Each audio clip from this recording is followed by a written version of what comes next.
Drop it.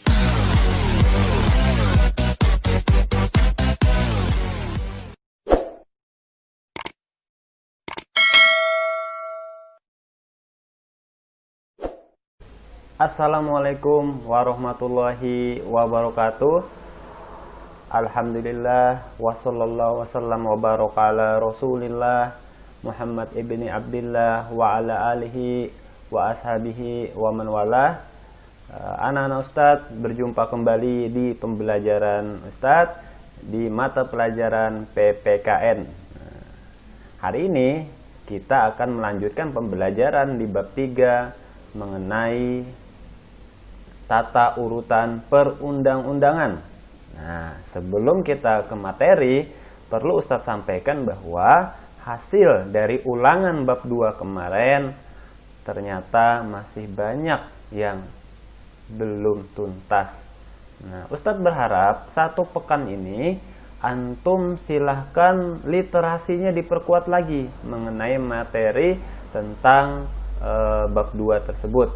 Nah, jadi pekan depannya nanti insya Allah kita akan adakan segmen remedial. Nah, Ustadz berharap dengan diadakannya remedial nanti hasilnya akan bisa maksimal ya. Maka dari itu Ustadz harap antum persiapkan terlebih dahulu, perbanyak membacanya. Nah, budayakan literasi ya dari beberapa referensi. Nah, kebetulan antum di rumah, nah bisa mengakses internet. Silahkan perbanyak literasi, tidak hanya terbatas pada buku paket saja. Hari ini kita akan mempelajari mengenai tata urutan perundang-undangan dalam suatu hukum nasional di Indonesia. Nah, pada slide ini antum melihat ada seseorang yang memegang sebuah pedang di tangan kanannya dan memegang sebuah timbangan di tangan kirinya dengan keadaan atau dalam posisi dia menutup mata. Nah, ada yang tahu maksudnya apa? Nah, jadi ini diibaratkan seorang hakim, dia harus memutuskan suatu perkara itu harus benar-benar menimbang keadilan agar kedua belah pihak itu mendapatkan keadilan. Nah, baik dari segi korban ataupun dari segi pelaku. Nah, kenapa dia harus tutup mata? Karena dia tidak melihat apakah seorang pelaku itu adalah seorang pejabat, apakah dia orang kaya yang punya pengaruh besar, apakah dia sanak keluarganya, dia tidak memandang itu. Nah, makanya dari itu dia harus menegakkan aturan perundang-undangan sesuai dengan hukum yang berlaku di Indonesia. Nah, kemarin pada bab 2 kita ada sedikit menyinggung mengenai tentang tata urutan perundang-undangan. Ya, yang pertama ada Undang-Undang Dasar 1945 yang merupakan sumber dari segala sumber hukum. Yang kedua ada ketetapan MPR, undang-undang atau Perpu, peraturan pemerintah pengganti undang-undang, peraturan pemerintah, baru peraturan presiden dan juga peraturan daerah provinsi dan kabupaten kota atau Perda.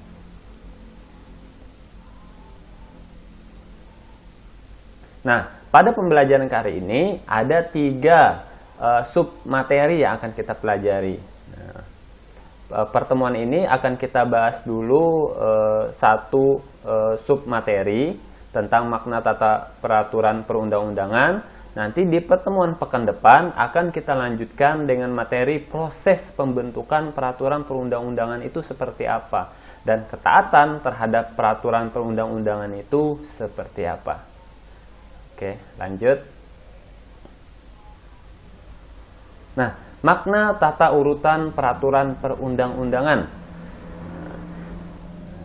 Jadi, seperti yang antum lihat di slide dan yang Ustadz sampaikan tadi, bahwa hierarki atau tata perurutan perundang-undangan berdasarkan Undang-Undang Nomor 12 Tahun 2011. Jadi hierarki itu adalah tingkatan, ya, bertingkat. Dari undang-undang sampai tingkatan yang paling bawah yaitu adalah Perda. Nah, tata urutan perundang-undangan itu adalah suatu susunan yang terdiri atas aturan-aturan yang terhubung secara sistematis dan tidak bertentangan dengan satu dan yang lainnya. Nah, jadi kalau ada peraturan, misalkan Perda itu bertentangan misalkan dengan aturan yang ada di atasnya, maka itu tidak boleh. Nah, itu bisa diputuskan bahwa bila ada peraturan yang di bawahnya bertentangan dengan peraturan yang di atasnya, maka peraturan yang di bawah itu tidak berlaku. Nah, seperti itu. Nah, jadi peraturan perundang-undangan adalah semua peraturan tertulis yang memuat norma hukum yang mengikat secara umum dan dibentuk atau ditetapkan oleh lembaga negara atau pejabat yang berwenang. Siapa pejabat yang berwenang? Yaitu adalah DPR. Ya, betul. Jadi adalah lembaga yang berwenang mengajukan undang-undang itu adalah DPR atau DPD atau pemerintah, dalam hal ini presiden. Jadi tiga inilah yang berwenang mengajukan rancangan undang-undang, ya. Nah, dalam pasal 1 ayat 2 mengenai kedaulatan itu berada di tangan rakyat. Nah, pada pasal 1 ayat 3 menyatakan bahwa negara Indonesia adalah negara hukum. Nah, selanjutnya tata urutan perundang-undangan di Indonesia. Jadi, tata urutan perundang-undangan di Indonesia itu juga mengalami beberapa kali perubahan. Nah, jadi pada TAP MPR nomor 20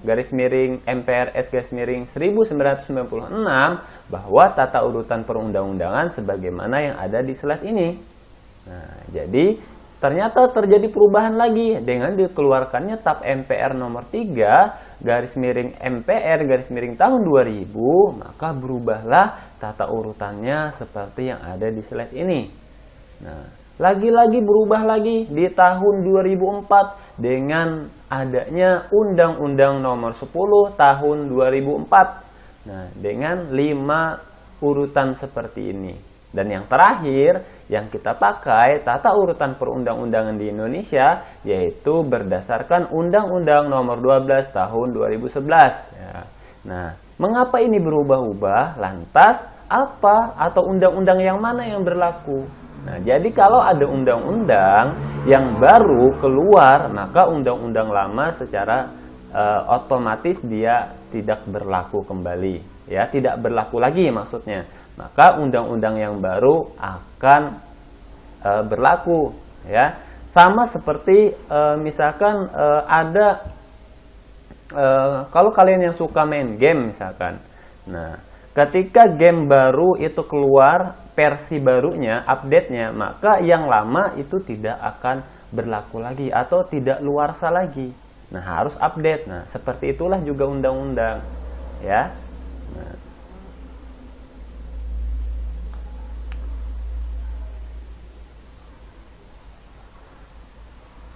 Oke, kita akan jelaskan satu persatu mengenai penjelasan dari tata urutan perundang-undangan ini. Yang pertama, Undang-Undang Dasar 1945. Nah, jadi Undang-Undang Dasar Negara Republik Indonesia tahun 1945 itu adalah dasar hukum tertinggi atau disebut juga dengan konstitusi.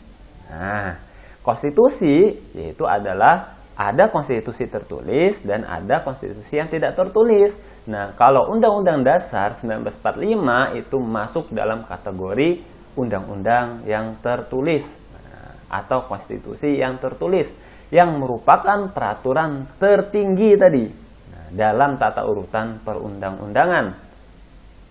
Nah, di bawahnya, turunan di bawahnya itu adalah ketetapan MPR. Nah, ketetapan MPR ini ada dua macam. Yang pertama, ketetapan atau putusan MPR yang mengikat baik ke dalam ataupun keluar majelis. Nah, yang kedua, yaitu putusan MPR yang mengikat ke dalam majelis saja. Nah, ada yang bisa membedakan? Nah, jadi bedanya adalah kalau putusan MPR itu mengikat di luar atau di dalam, itu kan yang pertama baik mengikat yang di luar atau yang di dalam, itu artinya ketetapan atau putusan yang dikeluarkan oleh MPR itu mengikat semua anggota dewan, termasuk juga masyarakat.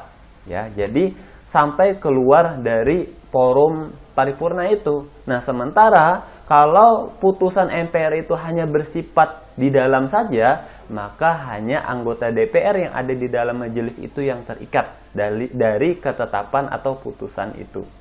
Nah, paham ya bedanya ya? Oke, kita lanjutkan. Berikutnya adalah undang-undang atau perpu. Nah, jadi undang-undang adalah peraturan perundang-undangan yang dibentuk oleh Dewan Perwakilan Rakyat dengan persetujuan Presiden. Nah, jadi undang-undang itu dibentuk oleh Dewan Perwakilan Rakyat atau DPR dan disetujui di akhirnya oleh Presiden.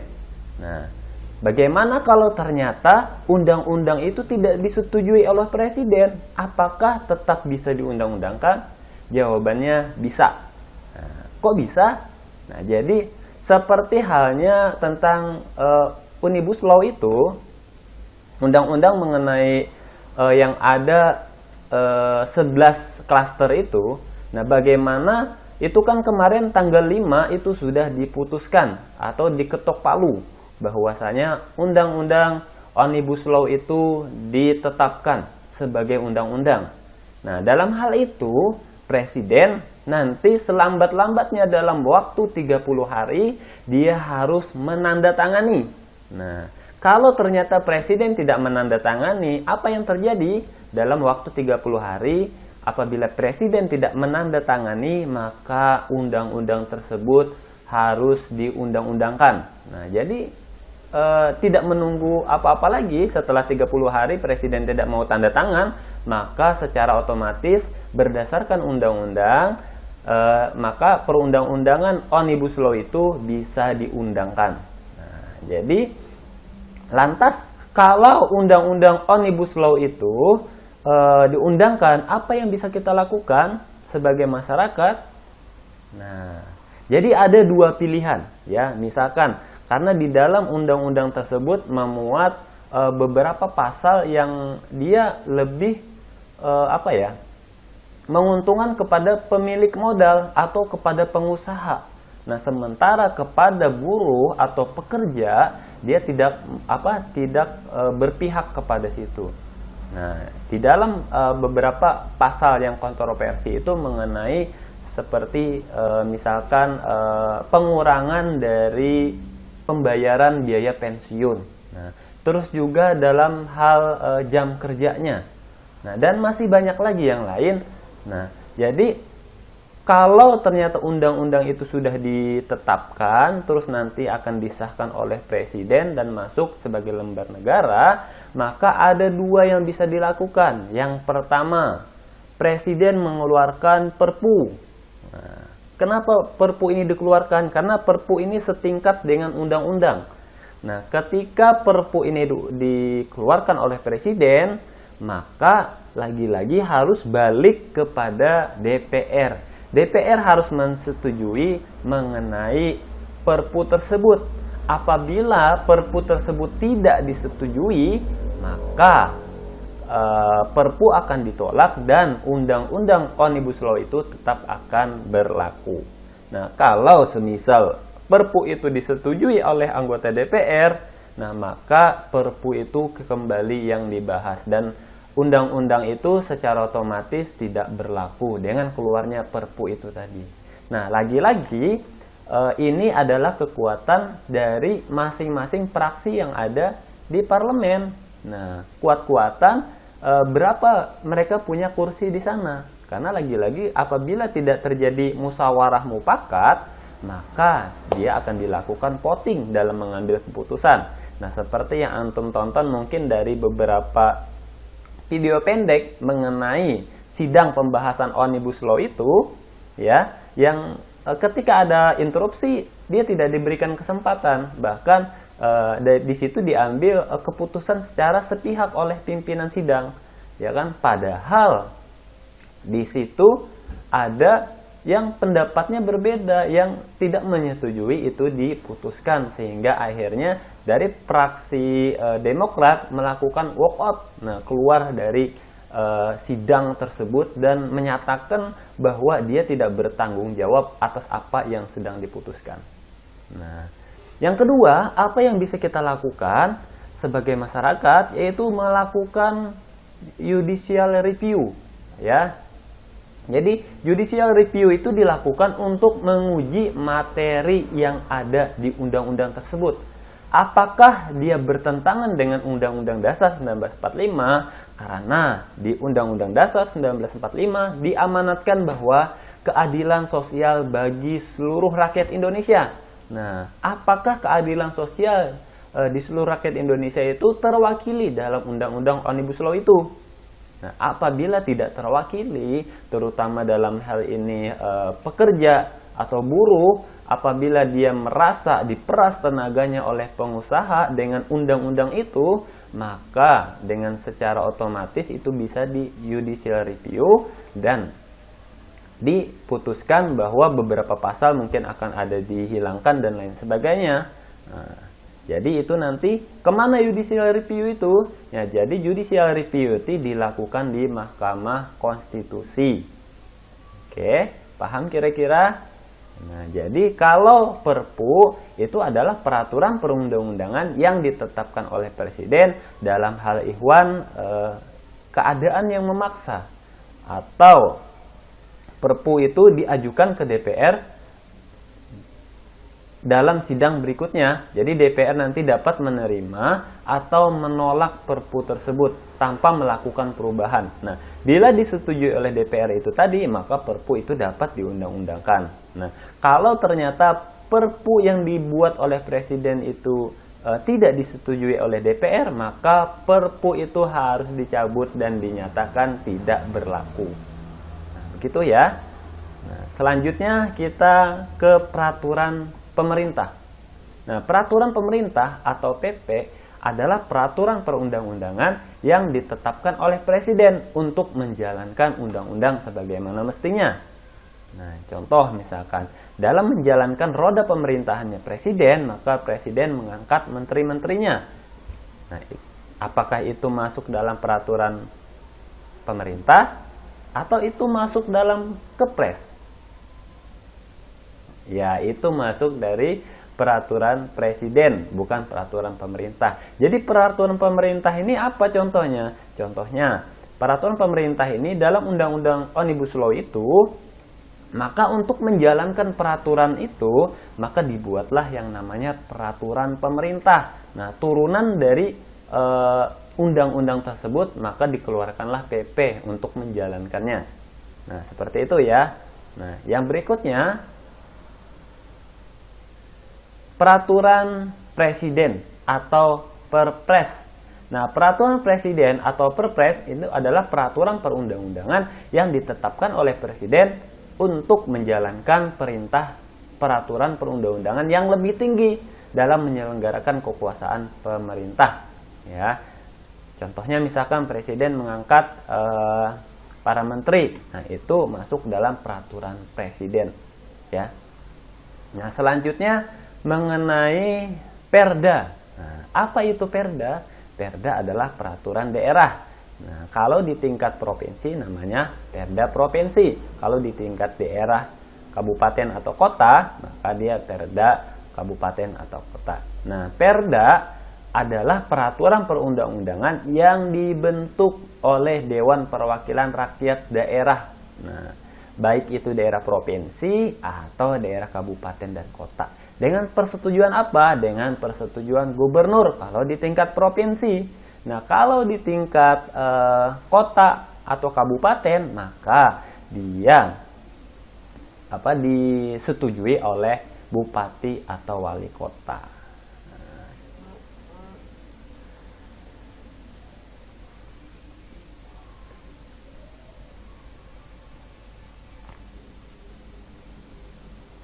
Lantas bagaimana sih proses peraturan perundang-undangan ini? Nah, jadi proses peraturan perundang-undangan ini tidak serta-merta rancangan undang-undang itu langsung diputuskan. Jadi ada beberapa tahapan dalam proses peraturan pembentukan perundang-undangan tersebut. Yang pertama itu adalah perencanaan. Nah, setelah masuk dalam perencanaan baru dilakukan penyusunan. Nah, setelah itu baru pembahasan, pengundangan, dan pengesahan. Nah, aspek pembentukan perundang-undangan itu ada aspek material dan aspek formil. Nah, kalau aspek material itu mengenai isi atau substansi, sedangkan aspek formil itu mengenai proseduralnya, ya. Nah, asas-asas apa saja yang perlu diperhatikan dalam pembentukan peraturan perundang-undangan? Nah, dalam pasal 5 Undang-Undang tahun 2011, yang pertama itu mengenai kejelasan tujuan. Nah, tujuannya apa sih dibentuknya suatu peraturan perundang-undangan ini? Nah, yang kedua mengenai kelembagaan atau organ pembentuk yang tepat. Nah, kelembagaannya sudah cocok nggak? Kalau dia bikin misalkan mengenai perda, ternyata perda organ membentuknya siapa yang tepat, yaitu adalah gubernur atau DPRD provinsi kalau di provinsi. Nah, kesesuaian antara jenis, hierarki, dan materi muatan. Nah, yang keempat dapat dilaksanakan. Ini kalau kita buat peraturan rancangan undang-undangnya kira-kira dapat dilaksanakan atau tidak. Nah, atau jangan-jangan ini cuman nanti menyita waktu kita saja membahas tapi tidak bisa dilaksanakan. Nah, yang kelima, kedaya gunaan atau hasil guna. Nah, berguna nggak sih ini untuk kita ke depan? Nah, yang keenam, kejelasan tentang rumusannya. Dan yang ketujuh, keterbukaan. Nah, dalam pasal 6 bahwa materi muatan peraturan perundang-undangan itu harus mencerminkan asas pengayoman, yang kedua kemanusiaan, yang ketiga kebangsaan, yang keempat kekeluargaan, yang kelima kenusantaraan, yang keenam Kebineka Tunggal Ika atau Bhinneka Tunggal Ika, yang ketujuh itu ada keadilan, yang kedelapan kesamaan akan kedudukan, yang kesembilan ketertiban dan kepastian hukum, dan yang ke-10 itu mengenai keseimbangan, keserasian, dan keselarasan. Nah, proses pembentukan Undang-Undang Dasar 1945. Nah, kita tahu bahwa Undang-Undang Dasar 1945 itu disusun oleh BPUPKI. Nah, jadi yang menyusunnya adalah BPUPKI, yang mengesahkannya pada tanggal 18 Agustus 1945 itu adalah PPKI. Nah, terdapat beberapa kesepakatan dalam kaitan mengenai perubahan Undang-Undang 1945. Yang pertama, apa? Ya, benar. Yang pertama, tidak mengubah pembukaan Undang-Undang Dasar. Nah, mengapa hal itu tidak boleh? Karena ketika kita berupaya mengubah pembukaan dari Undang-Undang 1945, maka secara tidak langsung kita merubah dasar negara. Nah, kalau ibarat sebuah rumah, kita ubah pondasinya, maka secara tidak langsung kita akan merobohkan bangunan tersebut. Nah, seperti itu juga dengan negara. Ketika dasar negara kita rubah, maka secara tidak langsung kita akan membubarkan sebuah negara tersebut. Nah, yang kedua, mempertahankan bentuk negara kita, yaitu NKRI. Nah, yang ketiga, sistem pemerintahannya presidensil. Yang keempat, menggunakan cara adendum. Jadi kalau ada perubahan dilakukan dengan cara adendum. Adendum itu artinya menambahkan pasal-pasal, ya, tanpa menghilangkan pasal-pasal yang sudah ada. Nah, yang terakhir, penjelasan normatif dimasukkan ke dalam pasal-pasal. Oke, dalam pasal 3 ayat 1 bahwa Majelis Permusyawaratan Rakyat itu yang berwenang mengubah dan menetapkan undang-undang dasar. Ya, jadi MPR lah yang berwenang untuk mengubah dan menetapkan undang-undang dasar. Nah, usulannya bagaimana? Usul perubahan itu diajukan oleh sekurang-kurangnya sepertiga dari jumlah anggota MPR berdasarkan pasal 37 ayat 1. Nah, ini amandemen Undang-Undang Dasar yang keempat. Nah, diajukan secara tertulis dan ditunjukkan dengan jelas bagian atau yang diusulkan untuk diubah beserta alasannya. Nah, ini juga berdasarkan pasal 37 ayat 2 amandemen Undang-Undang yang keempat. Nah, jadi setelah itu sidang MPR dihadiri oleh sekurang-kurangnya 2/3 dari jumlah anggota MPR. Nah, dan putusan itu dilakukan dengan persetujuan anggota dewan sekurang-kurangnya 50% plus 1 anggota dari seluruh anggota MPR yang ada. Nah, jadi anggota MPR itu siapa? Anggota MPR itu adalah DPD dan DPR. Nah. Oke, yang berikutnya mengenai proses pembentukan ketetapan MPR. Nah, jadi bagaimana sih proses pembentukan ketetapan MPR? Nah, kalau tadi kita berbicara mengenai bagaimana sih cara membuat undang-undang? Nah, sekarang kita akan berbicara mengenai bagaimana sih pembentukan dari ketetapan MPR itu sendiri. Yang pertama, pembicaraan di tingkat 1.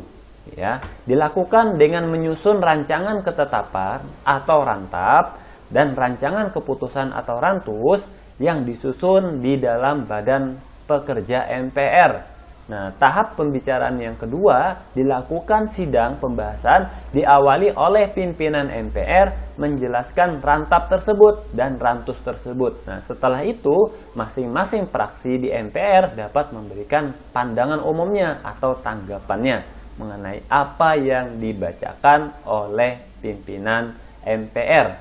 Nah, pembicaraan di tingkat yang ketiga dilakukan pembahasan dalam rapat komisi MPR. Nah, rapat juga dapat dilakukan oleh panitia ad hoc di MPR.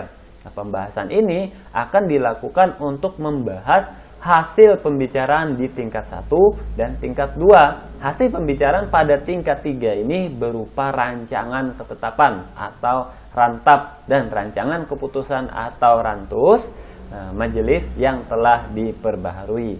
Nah, pembicaraan terakhir di tingkat 4 dilakukanlah pengambilan keputusan akan dilakukan dalam rapat paripurna MPR. Nah, jadi penyusunan ketetapan majelis permusyawaratan rakyat itu dilakukan melalui 4 pembicaraan tadi. Nah, selanjutnya mengenai proses pembentukan undang-undang dan perpu, ya. Nah, jadi bagaimana sih proses pembuatan undang-undang dan perpu? Ya, tadi di awal ada Ustadz singgung sedikit mengenai undang-undang. Siapa yang berhak mengusulkan rancangan undang-undang? Yang pertama adalah DPR, yang kedua adalah DPD, dan yang ketiga adalah pemerintah, dalam hal ini Presiden. Nah, jadi kita ke perpu dulu, peraturan pemerintah pengganti undang-undang. Jadi proses pembentukan perpu itu Presiden mengeluarkan atau berhak mengeluarkan perpu dalam hal ihwal kepentingan yang memaksa. Nah, seperti Omnibus Law ini misalkan. Nah, ketika itu terjadi pertentangan di masyarakat dan keadaan semakin genting dengan unjuk rasa yang dilakukan oleh beberapa pihak, maka beberapa masyarakat menuntut untuk dikeluarkannya perpu. Bisa saja Presiden nanti akan mengeluarkan perpu.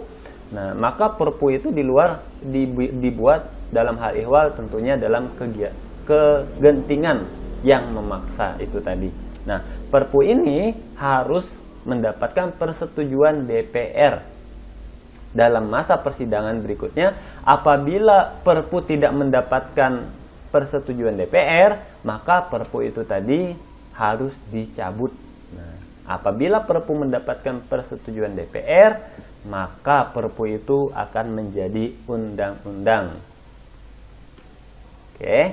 Nah, lantas bagaimana sih proses pembuatan undang-undangnya? Nah, jadi kalau proses pembuatan undang-undang Itu dari yang 3 tadi, baik itu DPR, DPD atau presiden, dia mengusulkan rancangan undang-undang.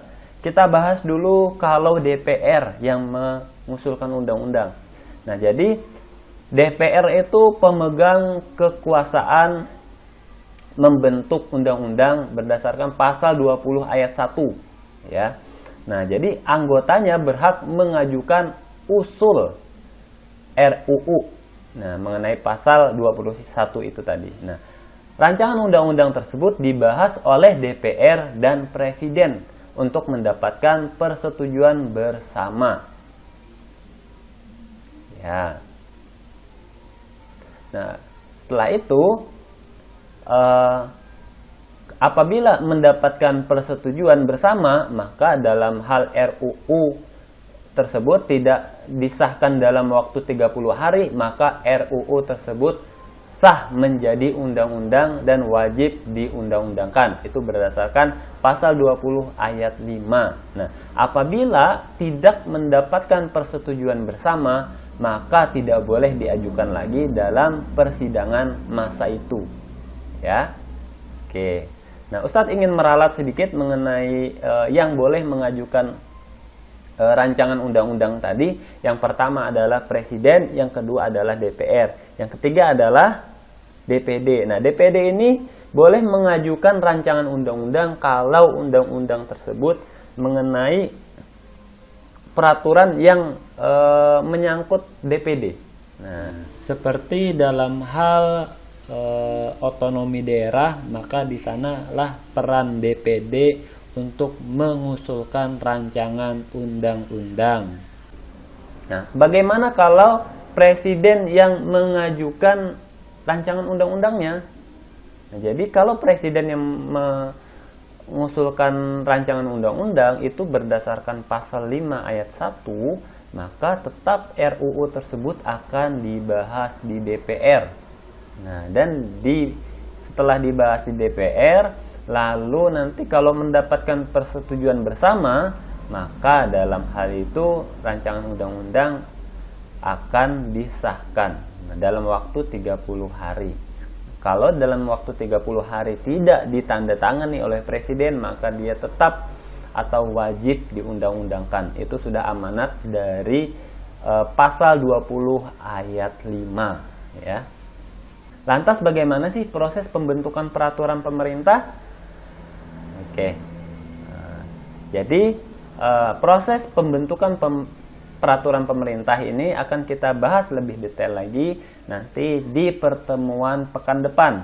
Nah, Ustadz harap sebelum kita melanjutkan nanti di pekan depan, silahkan antum baca-baca terlebih dahulu literasi yang ada tentang proses pembentukan peraturan pemerintah. Ya, nanti boleh kita sharing-sharing, ya, agar apa yang antum dapatkan itu tidak melulu hanya dari Ustadz saja. Jadi antum juga mendapatkan dari literasi-literasi yang lain.